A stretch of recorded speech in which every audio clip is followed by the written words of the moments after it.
my name is Meagen Reed and I'm an agronomist with Saskatchewan Pulse Growers, and I'm here with my colleague, Mike Brown. Hi, I'm Mike Brown. I'm also an Agronomy Manager with the Saskatchewan Pulse Growers.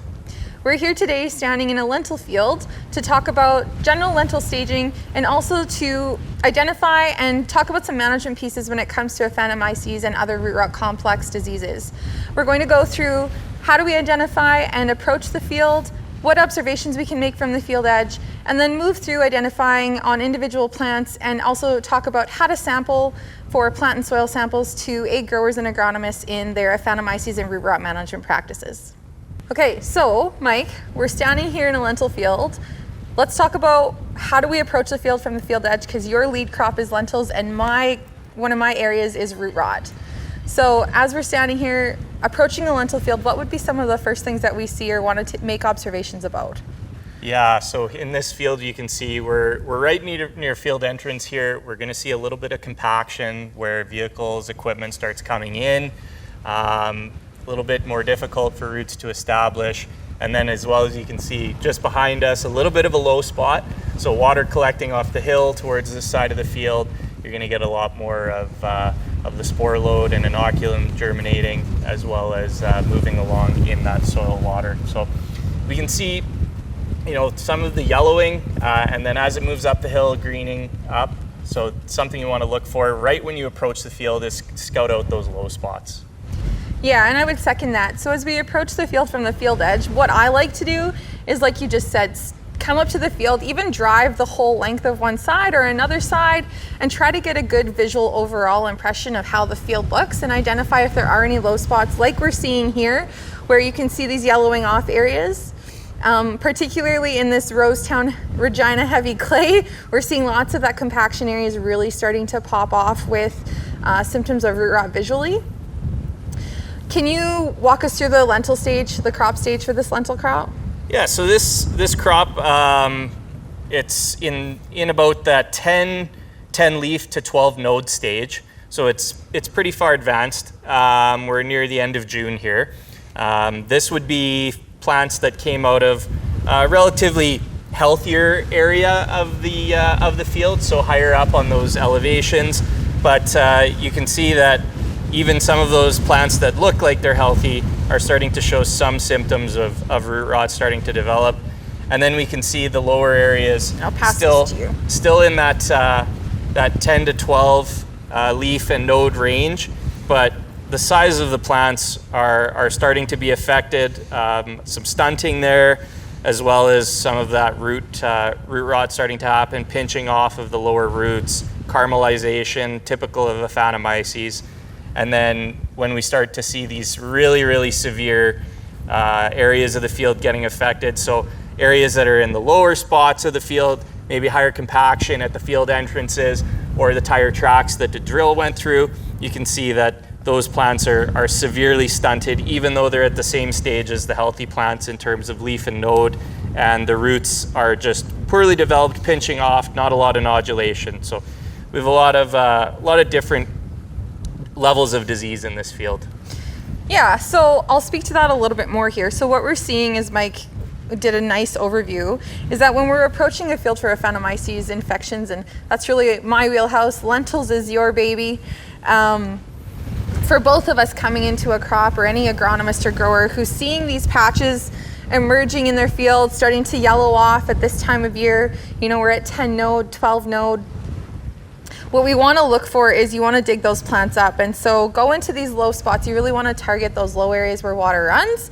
And then when you pull up plants, what we're looking for is that honey brown caramelization coloring that Mike talked about. And so on these plants, we're seeing pinching off. And so when we talk about root rot, it's really a complex, right? Like we have a number of different pathogens that are involved in root rot complex. We always go back to Aphanomyces as the lead, but in that root rot complex, obviously Aphanomyces, but then we have Fusarium species, we've got Rhizoctonia, we've got Pythium, and a number of other lesser known pathogens. But what we're really seeing here is some Rhizoctonia pinching off higher up on the hypocaudal, maybe some Pythium where there's this browning, and then lower down where there's absolutely no nodulation or secondary root development and just stringy underdeveloped roots that are honestly not transferring any nutrients or water up to the above ground plant parts. So we've talked about Aphanomyces, that honey brown root that we're really looking for, that caramelization and no nodulation, no secondary root hairs. What would we be looking for if we were trying to identify if there's Fusarium present? So Fusarium, you'll see a little bit of a blackening kind of at the soil surface on the hypocotyl, and reddening or red line forming in the cortex of the root. So a way to see if there's Fusarium in the field would be to break open the root and look at the center of it and see if there's a red line in the cortex. Now, all of the plants I've looked at in this field so far haven't had any of that reddening, haven't had any of the blackening on the hypocotyl either. So I'd be hard pressed to say that there's a lot of Fusarium in here, likely some, but not much that we can find for visual identification. Yeah, and so I would agree. I'm not, from the plants that I pulled, I wasn't seeing any distinct Fusarium of that blackening of that hypocotyl at the soil surface. One thing that when we talk about Aphanomyces and Fusarium species is that Fusarium actually activates under high moisture conditions, tight rotations, and then that oospore has to have a host there, so we have our lentils present. But also the optimal temperature for the oospores to germinate is in the mid-20s. Whereas Fusarium species, correct me if I'm wrong, we tend to see the Fusarium set in when it's cooler and moist, right? So earlier in the season, we really see Fusarium avanaceum take off. And this is why we kind of call it a complex as well, is that sometimes we don't know whether it's the Fusarium that sets in first or the Aphanomyces, and then we have, at this time of year, in a position where, does this grower spray fungicide or not? What's your thoughts? Yeah, you're bang on with that. Fusarium kind of kicks the door down and Aphanomyces walks right in after. So in terms of a fungicide, it's tough to tell. You can't just go and pick out the bad spots in the field. You don't want to let your eyes wander and glue to those areas. You want to take the field as a whole and understand, how much of the field's affected. Are you looking at a small 5% area of just your low spots? Are you looking at more of a 70-30? And then from there determining what your yield potential is. So do you have 70% of the field still going to pull a nominal yield? Or are you looking at, you're going to take a big hit from the root rot and not much yield's going to come off the field? So taking that into consideration, doing some scouting in the field, get an idea, are those healthy plants really healthy? We saw there were a few healthy plants here that are showing early signs of root rot. So, we get a few more rains and some wet weather, it might continue down that path, it might not. Know what your field looks like and know what the yields are going to be and whether or not it's going to be economical to apply a fungicide. Yeah, I would agree. That's a really good way to approach it. And I think back to that, getting a really good picture of the whole field and traveling, more than just coming in on one entrance like we have here today, but traveling down the whole west or north and south sides, get a picture and then walk in. Okay, so if we were to approach this field for this typical timing, we're looking at possibly herbicide efficacy, as well as maybe our first pass on fungicide. We're 10 to 12 node. How would you approach this field if there wasn't root rot present? So we'd be going in, doing a W pattern scouting, looking at areas in there, determining, how's the herbicide efficacy, what type of weed escapes are we looking at. In this area of the province, we're notorious with some Group 2 wild mustard, so something to definitely look at here. As well too, staging for fungicide. So if it's been rather wet, humid, warm, you may be looking at some earlier fungicide applications before flowering, depending if disease is starting to set in, namely anthracnose is the big one. But a lot of the fungicide labels will say spraying at just early flowering and before canopy closure. But yeah, W pattern throughout the field, looking at highs, lows, and mids. But when we're looking at root rot scouting, where would we go for that? What type of patterns are we looking at there? Yeah, so if I walked into this field and we're clearly seeing this type of pattern where our low areas are standing out with some yellowing off, I would, if I was going to adjust my scouting pattern, like you said, still doing a W, I would like to do a transect on a W, M, or Z pattern, or whatever letter you want to pick. But I would target those low areas to get an understanding of how severe it is, first of all. If there is any nodulation, any root development at all in those areas. And then I would also still target some of those higher slope areas like you already talked about. to see how far up that goes. And sometimes with root rot, and particularly Aphanomyces, it is water mobile. So it can, if we have enough soil moisture and we're at field capacity, Aphanomyces, oospores, and zoospores can move through the soil water profile and move with the hydrology of the field. So there have been lots of fields where I've seen in pea crops further north where you have a side hill that is completely deadened off from root rot infection, and the basin or the low spot in the field is beautiful green and has great nodulation. So it's really important to get a good understanding of where the water's flowing and follow kind of that pattern. Hit those spots where you see the hydrology is really standing out with this typical yellowing off and stunting, and then also go beyond that and still sample or take a look at those areas that are looking really good, like our hilltops here in this field. That's how I would adjust it, to still get a good overview of the whole field and try to make an estimation like you talked about before. Is it we're spraying a fungicide? How severe is the root rot? And what's the next management step we have to take from here? When we talk about root rot, particularly Aphanomyces in this area, what kind of rotation are most guys on? Usually in this area of the province, lentils are pretty popular. They're looking at probably a wheat, canola, lentil, or something like that. So we're probably into about a 3-year rotation in a lot of these areas. It's really good soil, but when we talk about Aphanomyces and its longevity in the soil, you know this all too well, 8-year rotation may not even be enough depending on when that previous crop of pulses was grown, if it was a susceptible host in a very wet year. So 2016, very wet year. We're now 7 years past that, and we're even seeing some fields on that 7-year rotation that were very wet in 2016, showing symptoms of Aphanomyces root rot still.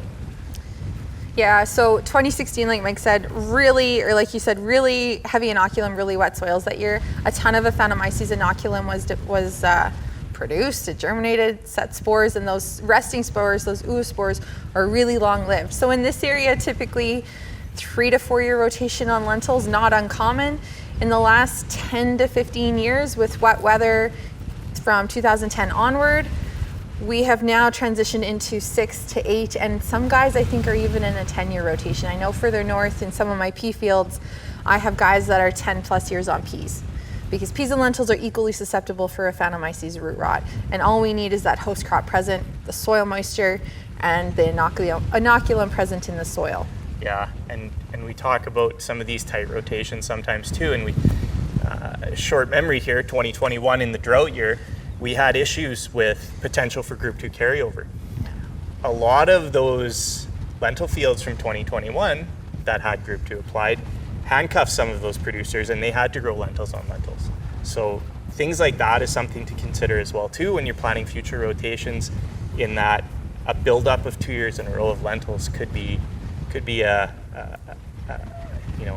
pretty heavy inoculum pressure for down the road. Yeah, that's something good to keep in mind.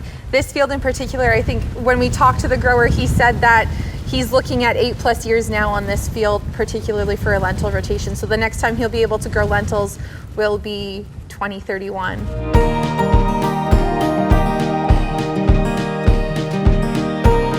Okay, Megan, so we've gone through some of the symptomology and the scouting for Aphanomyces.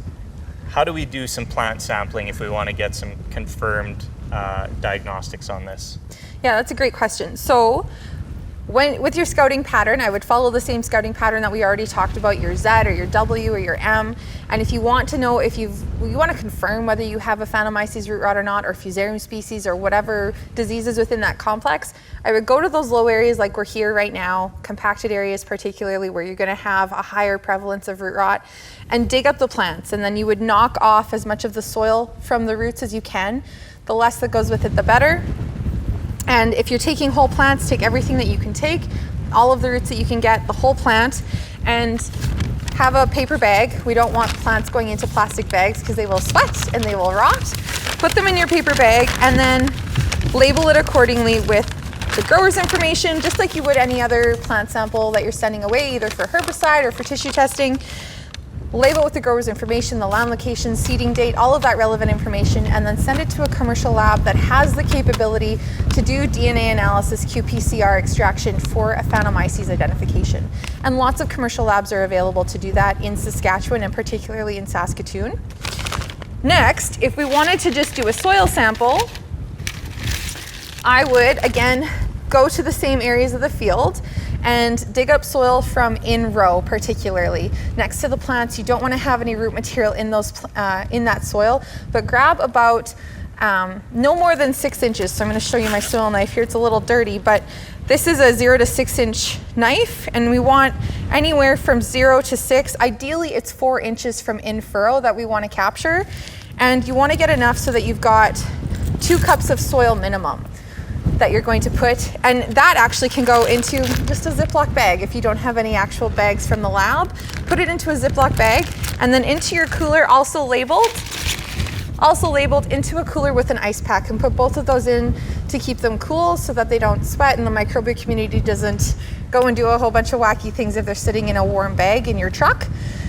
The one thing that I would request though, when you're submitting that soil sample in particular, is whatever commercial lab you go to, whether they have it listed on their website or not, ask if they do a soil bait test. And that's really important because we're finding that it's very hard to extract DNA or zoospore DNA from a Phanomyces from bulk soil, particularly dry bulk soil. And so a soil bait test is different because what happens is they take that soil that you've collected, they put it in a pot, they get it up to field capacity, and they plant a little lentil or pea seedling in there. Then they put that pot with the seedling in it in an incubator for 7 days, and then they take the plant out and they extract the DNA from the roots of that seedling. And so it's a host, we put the host seedling in there, and that's called a bait test. And we're finding that we're getting much better results confirming disease. So I think you and I can both say that this field, we know that there's a Phanomyces here, but if we wanted to confirm that for the grower to help him make decisions next year or in future years, we want that confirmation. I highly recommend asking for that bait test because it actually has more accuracy, and more times than not where we know it's just a confirmation, we're having those results match up rather than a dry bulk soil test, which honestly they've been pretty inconsistent so far. Okay, so after we get the results from the lab on whether or not we have Phanomyces and whatever numbers they can give us, what can producers and agronomists use those numbers for? Yeah, that's also the next piece. So right now we really only have a yes or no. There is a threshold of about 100 oospores per gram of soil that's been established, but we still have a lot of work to do with when it comes to soil analysis and soil testing for a Phanomyces.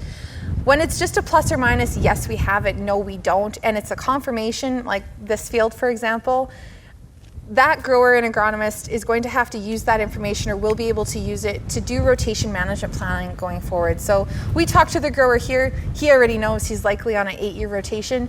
If we tested and confirmed, that would just solidify his decision making for that lengthening out of his rotation. So when it comes to all of the different management practices, rotation is actually the biggest tool that we have right now when it comes to managing root rot in our peas and lentils. Well, thank you for watching our video and joining us in the field today. If you have any more questions or need more information on root rot management, Phanomyces, and how to make those management decisions for your farm or for your growers, please check out our website at saspulse.com. You can follow us on social media, or you can contact us directly. Our information is also on the website. Thanks so much, and good luck this season.